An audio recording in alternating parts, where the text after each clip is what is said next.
السلام عليكم ورحمة الله وبركاته. ازيكم يا حبايبي؟ حلوين عاملين ايه؟ وحشني كتير قوي قوي والله العظيم.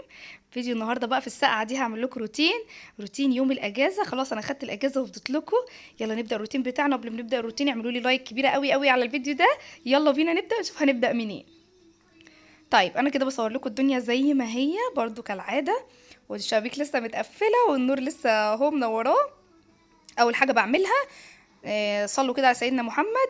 واول حاجه انا بعملها بفتح الشباك، ادخل الشمس. طبعا دلوقتي الساعه تقريبا كده 9 الصبح، يعني لسه اليوم من اوله. فانا بفتح الشبابيك. البيت اللي بتدخله الشمس يا جماعه ما بيدخلوش الطبيب. تمام. فانا بفتح كده الشبابيك، ادخل كده الشمس لما بتدخل البيت بحس ان البركه في البيت، يعني في بركه زي ما تربينا كلنا يعني في بيوتنا زمان. ففتح كده الشبابيك اهو معاكم. طبعا الروتين بتاع النهارده هيبقى ترويق مش تنظيف، يعني التنظيف العميق قوي قوي يعني ده لسه مش دلوقتي. بروق كده بس من على الوش. الشقه الحمد لله مش متوسخه قوي يعني نظيفه. فقلت اروق كده بس ايه الحاجات اللي هي محتاجه ترويق ومحتاجه تظبيط وتعديل. كنا قاعدين بنذاكر بقى امبارح، عندنا تانية ابتدائي طب. تانية ابتدائي بقت تانية ابتدائي طب بجد. فكنا قاعدين بنذاكر عشان الامتحانات خلاص يعني على الابواب. ربنا يوفق كل الطلاب يا رب. هشيل بقى كل ده مكانه وهروق الدنيا هنا. اشيل مفرش السفرة كمان علشان كان في بري اقلام وحاجات كده يعني لازم تتمسح. وبمسح السفرة بتاعتي اهو زي ما انتم شايفين بالحتة وبالجلانس. ده الجلانس اللي هو ملمع الزجاج.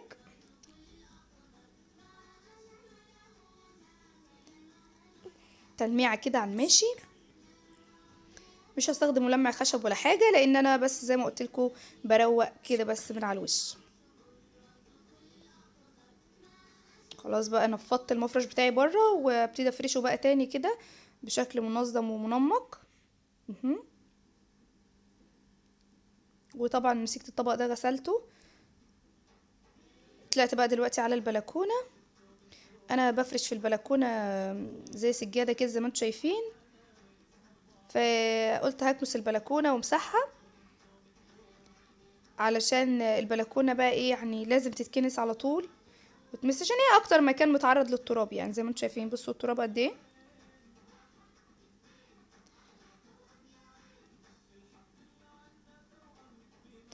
يا جماعه اللبس اللي انا لابساه ده اليونيفورم بتاع التنظيف ماشي. يعني انا لما باجي انضف في الشتاء ده يونيفورم الشتاء بتاعي بتاع التنظيف اللي انا بنضف بيه. هنا برضو الناحيه التانية خلاص بقى ابتدي افرش.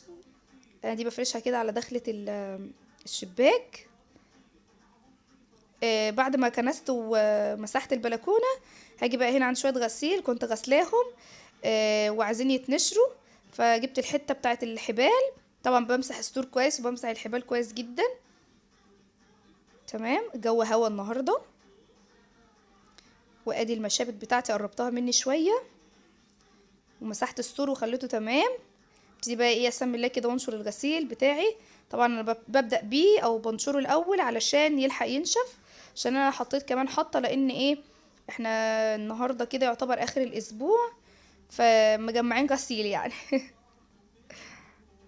تمام.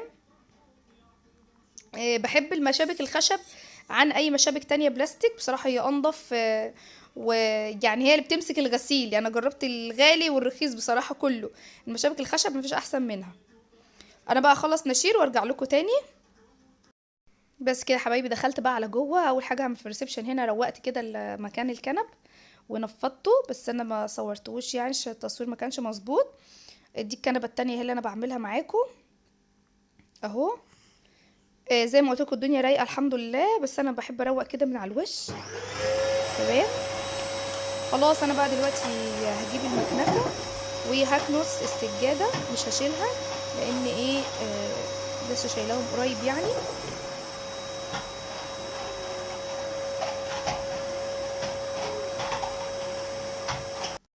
زي ما قلت لكم انا بكنس كده بالمكنسه من على السجاده من فوق. تمام. والخشب متلمع وكله تمام يعني.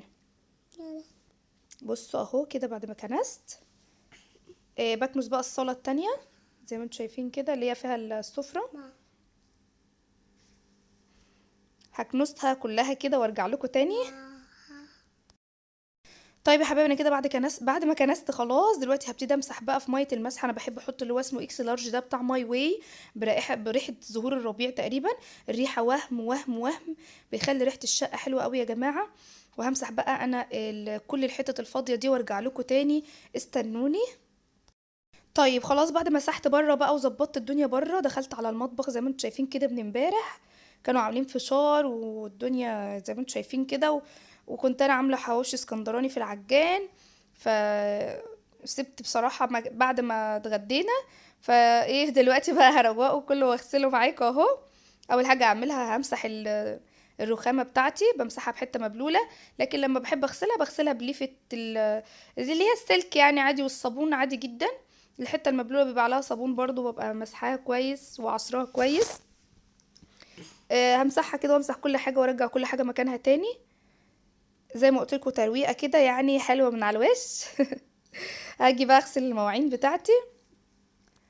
هما مش كتير، بس يعني ايه، زي ما قلت لكم بتوع الغدا امبارح، وكمان بقى ايه اللي هي قعدت بالليل يعني. اول حاجه ببدا بيها هي الكوبايات. انا بغسل بميه سخنه. طبعا انا منزله عليهم كلهم ميه، علشان في كوبايات كان فيها بواقي عصير، يعني كان مكانها عصير، فده لازم يعني اسمها ايه، يتنقع. فبغسلهم. ايوه دي كان فيها عصير، فعشان كده يعني دعكتها كويس. ودول كمان مكان شرب ولادي. زي ما قلت لكم اول حاجه ببدا بيها هي الكوبايات، علشان لو في حاجه زفره ولا حاجه ما نبوظليش الدنيا وتزفر لي الكوبايات بتاعتي. تمام.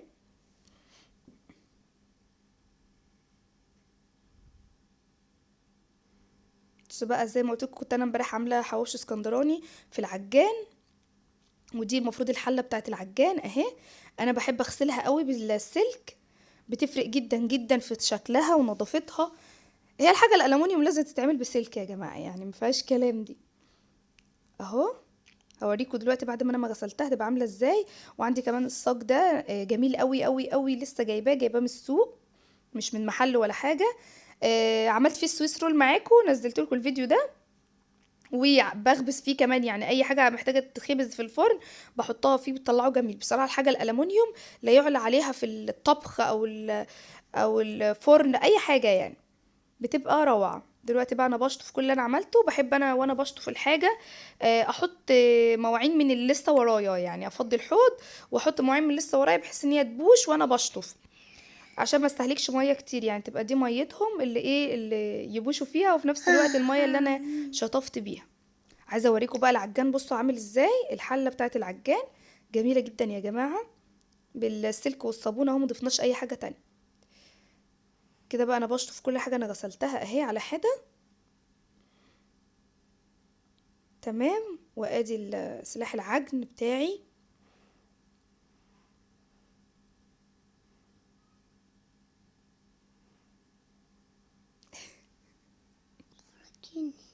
اتفرجي. تمام اهو. وادي الصاج اللي انا قلت لكم عليه، جميل جدا. انا بنصح اي عروسه بتجهز تجيبه، يعني بجد ده من اساسيات المطبخ. دلوقتي بقى هكمل انا غسيل الحاجات اللي معايا دي وارجع لكم تاني عشان ما تزهقوش. هنا معايا بقى حتة المطبخ، انا بحب اغسلهم قوي بالصابون السائل، خصوصا دي. فبغسلهم كده مكان مثلا ما مسحت حاجة، عملت حاجة كده. يعني انا كده لسه ما غسلتش الحوض. ومعايا كمان الفوطة دي، بنشف بس كده حواليا. دلوقتي بقى انا هغسل الحوض بتاعي. بحط شوية صابون كده وفي ايدي سلكة، زي ما اتفقنا اي حاجة الومنيوم ستانلس تبقى زي الفل بالسلك. تمام. وابتدي اشطف بقى كده اهو. طبعا يا جماعه انا لما بكون شغاله في البيت براحتي يعني فبشمر ايدي، لكن انا عشان انا بصور يعني مش مشمره ايدي كويس.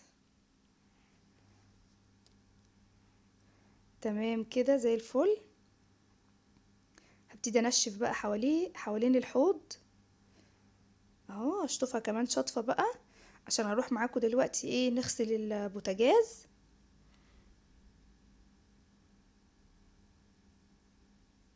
تمام. هنا بقى هروح على البوتاجاز. اللي على العيون ده كله ورق فويل انا لفاه عليها، فالورق فويل عايز يتغير. ان شاء الله مره تانية بقى اوريكم ازاي انا بعمل البوتاجاز وبحافظ عليه ازاي، يعني بشيل ورق الفويل القديم وبركب الجديد ازاي. انا البوتاجاز بتاعي برضو ما بحطلوش اي منظفات، هو شويه صابون سائل وبالسلكه الناعمه او الخشنه اللي موجوده عندي، وبدعكه دعكه حلوه كده. وزي ما قلت لكم العيون انا ليا طريقه، يعني ان انا بلفها بورق فويل عشان احافظ عليها اكتر وقت ممكن. والورق الفويل ده بيتشال بكل سهوله، وبس بخرم طبعا اماكن اللي هي الاشعال او النار عشان ما تبقاش خطر يعني. بنشف كده بشيل اول حاجه الميه بالفوطه، وبعدين بنشف بالحته القطن او اي حته يعني تكون عندك بتشرب الميه تكون كويسه كده. بقى تمام وزي الفل كده خلاص. بصوا بقى المطبخ الحمد لله ما خدش 10 دقايق وبقى زي الفل وتمام التمام. دلوقتي فاضل لي الارض هكنسها وامسحها وارجع لكم. نيجي بقى على اوضه الاطفال. بصوا يا جماعه مش عايزه اصدمكم بالمفاجاه الجميله، طبعا كلنا عندنا اولاد ربنا يخليهم ويبارك فيهم. إيه مظبطين الدنيا يعني. فانا كده هدخل اروقها كده ان شاء الله. ده الترنج بتاع بنتي اللي هي قلعته قبل ما تنزل من المدرسه، فبطبقه كده واشيله لها على جنب لحد ما تيجي عشان تغير هدومها فيه. اشيل بقى اللحاف والبطانيه.